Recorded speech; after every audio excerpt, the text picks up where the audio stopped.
अस्सलाम वालेकुम नाज़रीन, आपका मेज़बान यासिर शामी आपकी खिदमत में हाजिर है और आप देख रहे हैं डेली पाकिस्तान। ये हैं SHO टेक्सला जो कि हाजिर सर्विस SHO हैं। इनका नाम है मोहम्मद गुलताज राजा, जो मस्जिदों में जुम्मे पढ़ाते हैं। वो तमाम मुल्जिमान जो हथकड़ियों में जकड़े हवालात के पीछे बंद होते हैं, किसी को इनसे फेवर चाहिए होती है तो ये उस शख्स को फेवर देते हैं जो नमाज पढ़ता है, जो अल्लाह के हुजूर सजूद करता है। पाकिस्तान में मौजूद वो तमाम SHOs जिनका रवैया अवाम के साथ इंतहाई दिल खराश होता है, उनके लिए ये SHO एक रोल मॉडल है। मिंबर रसूल सल्लल्लाहु अलैहि वसल्लम पर बैठकर अपने इलाके की तमाम मसाजिद, चाहे उनका ताल्लुक किसी भी मसलक किसी भी फिरके से हो, तमाम मसाजिद में एक एक जुम्मा पढ़ाते हैं। मिंबर रसूल पर बैठकर खुतबे देते हैं, लोगों को तलकीन करते हैं, सोशल कनेक्शन बेहतर से बेहतरीन बनाते हैं। और इसके साथ साथ वो अपना तमाम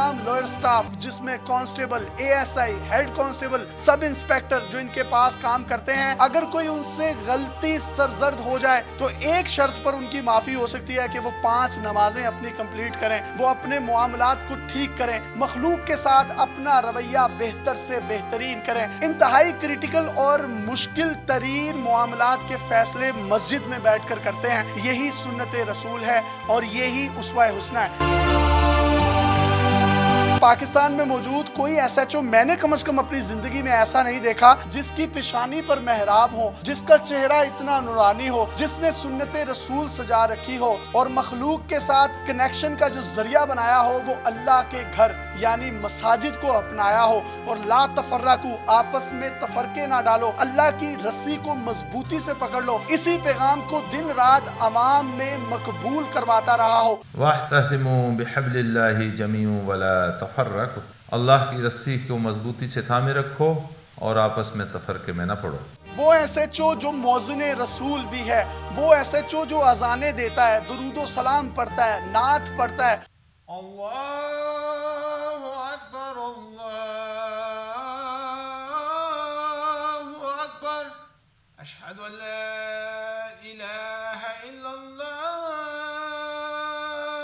4 जुम्मों में से एक जुम्मा अपने इलाके की किसी एक मस्जिद में, कभी दूसरी मस्जिद में, कभी तीसरी मस्जिद में। शहरी, बच्चे, बूढ़े, तमाम के तमाम लोग इनकी मोहब्बत में गिरफ्तार हैं। जिस इलाके से, जिस गली से गुजरते हैं, लोग किस तरीके से मुस्कुरा कर अदब से, एहतराम से मिलते हैं कि शायद ये कोई हमारे दरमियान SHO आलिम दीन है।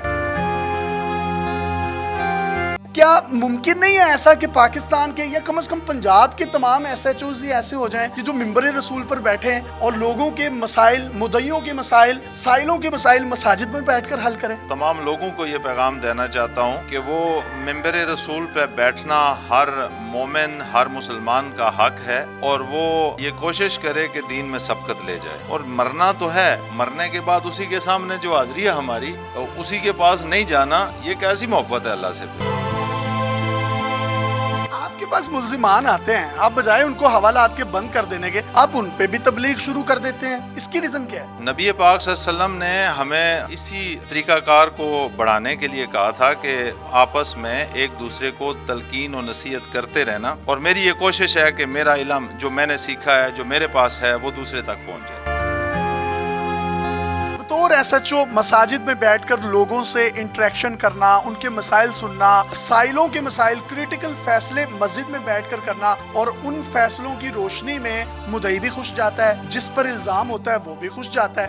इसका फायदा क्या हुआ आपको? हमने फैसला जो भी करना होता है वो अल्लाह और उसके रसूल की खुशनुदी हासिल करने के लिए करना होता है। हमने किसी सियासी पार्टी को या किसी सियासी रहनुमा को या किसी ऐसे बंदे को खुश नहीं करना होता, हमने अल्लाह और उसके रसूल को खुश करना है। प्रेशर भी आता है, कोई कॉल्स भी आती होंगी सियासी लोगों की कि ये तो बड़ा ही ईमानदार बंदा आ गया, बात नहीं सुनता? कॉल्स तो आती हैं, लेकिन मेरा एक ही जवाब होता है कि सर इंशाल्लाह अल्लाह के फजल से मेरिट होगा। और मेरिट पर ही फैसले होते हैं और अल्लाह के फजल से मेरिट पे फैसले। ये जो लोग आपके इर्द गिर्द मुंडलाते हैं और मस्जिद में 5 वक्त आपका इंटरेक्शन भी इनके साथ होता है और जुम्मे वाले दिन तो उन लोगों का भी हो जाता है जो 5 वक्त के नमाजी नहीं है, उसका आपको क्राइम कंट्रोल करने में क्या फायदा हुआ? जब आवाम से आपका कनेक्शन होगा, कोई भी वक़ूआ हो जाता है, कोई मसला हो जाता है किसी भी इलाके में, तो उस इलाके का जिससे आपका सोशल कनेक्शन है, نماز کے ذریعے ہے یا جیسے بھی ہے پراپر خبر دے گا اور آپ کو یہ باتیں بتائے گا جی کہ اصل حالات یہ ہیں، اس سے آپ آگاہ ہو جاتے ہیں اور حقائق آپ کے سامنے آ جاتے ہیں۔ یہ بڑی اچھی مثال انہوں نے دی ہے کہ جب آپ سوشل کنیکشن رکھتے ہیں اپنے متعلقہ تھانوں کے ان محلے داروں، لوگوں، نمازیوں کے ساتھ، اور مسجد جو ہے وہ ایک محور ہے، ایک سینٹر پوائنٹ ہے جہاں پر معاشرے کے تمام لوگ آپس میں اکٹھا ہوتے ہیں، تو اچھے لوگ آپ کو مخبری بھی دیتے ہیں کہ میرے علاقے میں فلاں جگہ پر فلاں لوگ فلاں کام کر رہے ہیں۔ ایس ایچ او صاحب عام لفظوں میں کہا جاتا ہے علاقے کا باپ ہوتا ہے، تو جب باپ کو پتا ہوگا کہ میرے علاقے میں کون سا کرمنل گینگ ہے، کون سے اچھے لوگ ہیں، کون سے برے لوگ ہیں، تو اس سوشل کنیکشن کی وجہ سے اس کو ملزمان یا ان کرپٹ لوگوں تک پہنچنے میں آسانی مل جاتی ہے اور وہ فیصلے جو ہے بہتر سے بہترین کرتا ہے۔ سر کتنا عرصہ ہو گیا سروس کو اور کتنی سروس رہ گئی ہے؟ تقریباً 29 سال سروس ہو چکی ہے جی، تقریباً 12-13 سال باقی ہے۔ ڈپارٹمنٹ میں رہ کے گھر والوں کو، ماں باپ کو، بچوں کو وقت نہیں دے سکتا۔ اپنے بچوں کی تربیت بھی کرنی ہوتی ہے، والدین کو ٹائم دینا جو ہے وہ دنیا کا سب سے قیمتی خزانہ ہوتا ہے۔ کتنا عرصہ ہو گیا آپ کو ٹیکسلا تھانے کے ایس ایچ او لگے ہوئے؟ تقریباً 4 ماہ ہو چکے ہیں جی، اور ان 4 ماہ میں میرے خیال میں 3 بار گھر گیا ہوں۔ صرف 3 بار گھر گئے ہیں؟ جی صرف 3 بار۔ بچے بیوی شکایت کرتے ہیں کہ آپ ٹائم نہیں دیتے؟ ظاہری بات ہے جی، بچے شکایت کرتے ہیں جی کہ آپ ہمیں ٹائم نہیں دے رہے ہیں۔ رشوت لی ہے کبھی؟ رشوت کے بارے میں تو اس لیے نہیں سوچا کیونکہ میں نے اپنی وائف کو بھی جتنا میں کماتا ہوں اتنا وہ بھی کما لیتی ہے، اور گھر کا چولہا بڑا اچھا چلتا ہے۔ بھابھی کیا کرتی ہیں؟ وہ ماشاءاللہ بیوٹیشن بھی ہیں اور سلائی کڑھائی کی ٹیچر بھی ہیں۔ تو اتنے دیندار لگتے ہیں، اتنے داڑھی رکھی ہوئی ہے، محراب ہے، اور بھابھی بیوٹیشن ہے، تو اتنی روشن خیالی کیسے آئی؟ جب ایک مرد کما کے اپنے ہاتھ سے صدقہ دیتا ہے تو اس کی بیوی کا بھی اتنا ہی حق ہے کہ وہ بھی کما کے اپنا صدقہ دے سکے۔ واہ واہ واہ، اور ہر چیز کی زکوٰۃ ہے، ہر چیز کا صدقہ ہے، اپنا صدقہ بڑی خوبصورتی سے نبھا رہے ہیں، اور ان کی شریک حیات اپنا صدقہ بڑی خوبصورتی سے نبھا رہی ہیں۔ کہنا یہ ہے کہ رشوت نہیں لی کبھی میں نے، جو میں کماتا ہوں اتنا میری وائف بھی کما لیتی ہے، تو کبھی ضرورت نہیں پڑی، اور میاں بیوی ہی گاڑی کے 2 پہیے ہیں جو متوازن چلتے رہیں، تو آپ کو کسی کرپشن کی ضرورت نہیں ہوتی۔ کوئی پیغام دینا چاہیں خاص طور پر ان ایس ایچ اوز کو جو پورے پاکستان میں تعینات ہیں، جب ان کے پاس سائل آتا ہے تو وہ اس کو دھتکار دیتے ہیں، گالیاں دیتے ہیں، شاید آپ کی بات ان کے دل میں اتر جائے۔ سائل جو آتا ہے نا وہ اللہ کی نعمت ہوتی ہے، جب مظلوم آپ کے پاس آتا ہے وہ ڈائریکٹ اللہ سے کنیکشن ہوتا ہے اس کا، جب آپ اس کی سنتے ہیں تو پھر رب آپ کی کبھی نہیں ٹالتا، رب آپ کی ہمیشہ سنتا ہے۔ ایک بڑا آپ کے پاس ملزم آتا ہے، اس کے بعد بڑی سفارش ہوتی ہے، ایک ایسا ملزم ہے جس کے پاس کوئی سفارش نہیں ہے، پریورٹی کس کو دیتے ہیں؟ میں اسی کو پریورٹی دیتا ہوں جی جو اللہ نے میرے پاس بھیجا ہوتا ہے، جس کے ساتھ ظلم ہوا ہے۔ جب آپ کے پاس مظلوم آ گیا، رنگ، نسل، مذہب دیکھے بغیر اس کے ساتھ کھڑے ہو جائیں۔ پھر میرٹ پر فیصلہ کریں جو کرنا ہے، پھر جو کچھ کرنا ہے اللہ اور اس کے رسول کی خوشنودی حاصل کرنے کے لیے کریں اور میرٹ کریں۔ کوئی ایک ایسا واقعہ بتا دیں کہ جس میں کسی مدعی نے کسی ایسے بندے کے ساتھ ظلم کیا ہو، ناجائز پرچہ کروا دیا اور آپ کے علم میں آ گیا ہو کہ واقعی اس کے ساتھ زیادتی ہوئی ہے اور مدعی جو ہے وہ زیادتی کر رہا ہے، آپ نے ان دونوں کی صلح کروا دی اور مدعی کو بھی ریئلائز کروایا ہو کہ تم غلط ہو اور اس نے مانا ہو کہ میں غلط ہوں۔ تقریباً 1 ماہ پہلے ہمارے پاس ایک پرچہ ہوا ہے، جب میں نے خود سنا مسجد میں بیٹھ کے، میں نے مدعی صاحب سے کہا ہے، میں نے کہا جی آپ مجھے بتائیں، مجھے تو نہیں لگ رہا کہ حالات، آپ کے پاس کوئی ایویڈنس نہیں ہے۔ خود ایڈمٹ کیا اس نے اور اس نے کہا سر میرا پرچہ خارج کر دیں، بے شک میں آپ کو بیان دیتا ہوں۔ پرچہ خارج ہو گیا اور آپ نے ان کی جفیاں ڈلوا دی، ان کو بس آپس میں ملایا ہے، وہ روانہ کر دیا۔ ہم نے ایس ایچ او صاحب کی کچھ خود بھی انویسٹیگیشن کی، انٹیروگیشن کی، کچھ ان کے ماتحت پولیس اہلکار ہیں ان سے بھی پوچھا، تو انہوں نے بھی ایک بڑا پوزیٹیو ہمیں رسپانس دیا کہ ایس ایچ او صاحب یوں ہی کرتے ہیں۔ جب میں یہ حوالات میں آیا تو 3 سے 4 لوگ یہاں پر بند تھے۔ یہ جو شخص میرے ساتھ کھڑا ہے ایک بچی کے اغوا میں ملوث ہے۔ اغوا کے کیس میں پولیس افسران کا اپنے ملزمان کے ساتھ کیا رویہ ہوتا ہے وہ تمام پولیس افسران جو ہماری اس ویڈیو کو دیکھ رہے ہیں بخوبی جانتے ہیں۔ اس کے ساتھ کیا رویہ ہوا، اس کو کیا تلقین کی گئی، یہ ہم اسی سے پوچھتے ہیں۔ کتنے دن سے آپ یہاں پر موجود ہیں؟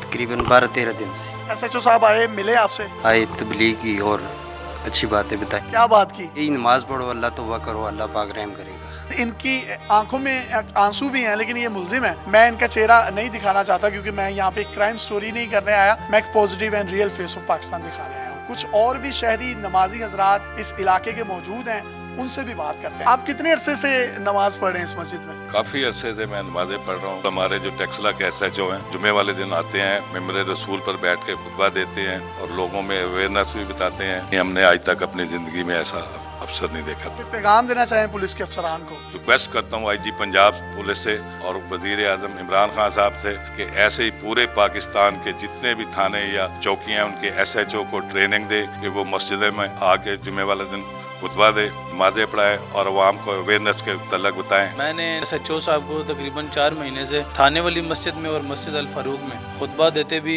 देखा है और जुमात कराते भी सुना है। पैगाम देना चाहें तो दे सकते हैं। SHO साहब खुलफा राशिदीन को सुन्नत पे जो है वो अमल करते हुए खिदमत के साथ साथ दीन को भी कर रहे हैं, तो मैं बाकी भी हुकाम को जो है पैगाम देना चाहता हूँ कि वो भी साथ साथ अपने काम भी करें और थोड़ा टाइम जो है इसके लिए निकालें। आज SHO गुलताज राजा साहब ने जिस मस्जिद में जुमा पढ़ाया उसके इमाम मस्जिद हमारे साथ मौजूद हैं। मैं आपका भी शुक्रिया अदा करता हूं कि आप अपना मिंबर रसूल छोड़कर मौका देते हैं उन लोगों को जो वर्दी में हैं और ताकि लोगों को भी एक अच्छा पैगाम जाए। तो बाकी तमाम पाकिस्तान के SHOs को या पुलिस अफसरान को पैगाम देना चाहेंगे आप? तमाम पाकिस्तान के हुक्मरानों को और नुमाइंदों को ये पैगाम देना चाहता हूँ, आवाम के साथ इसी तरह का रब्त कायम करें और आवाम के साथ जो रब्त कायम होता है उसका मरकज़ मसाजिद है कि वो मसाजिद में आए और मसाजिद के ज़रिए से वो अपनी आवाम के साथ रब्त कायम करें ताकि पुलिस और आवाम के अंदर जो दूरी है वो ख़त्म हो। मस्जिद में बैठकर फैसले भी करते हैं क्रिटिकल? ये चूँकि हमारे चारों खुलाफा की ये सुन्नत है कि वो जो भी फैसला करते थे आवाम का तो वो मस्जिद में आके करते थे, ये सुन्नत को जिंदा करते।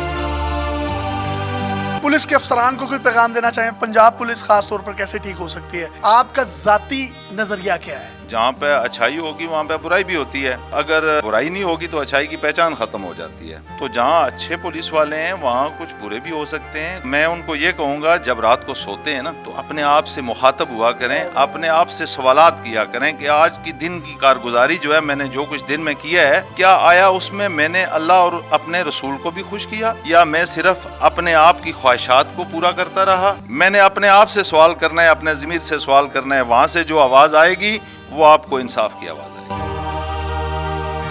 यही इंसाफ की आवाज़ है और बड़े खूबसूरत पैगाम के साथ इन्होंने इंटरव्यू को समेटा। 5 उंगलियां बराबर नहीं होती, कहीं अच्छे लोग भी होते हैं, बुरे लोग भी होते हैं। हम बात बात पे पुलिस को मुख्तलिफ मामलात में घसीटते हैं। जहां अच्छाई है वहां बुराई है, अगर बुराई का वजूद ना हो तो अच्छाई भी एग्जिस्ट नहीं करती। अच्छाई को मनवाने के लिए बुराई का होना और बुराई की डेफिनेशन के लिए अच्छाई का होना भी जरूरी होता है। अपने मेजबान को इजाजत दीजिए और देखते रहिए डेली पाकिस्तान। अल्लाह हाफिज।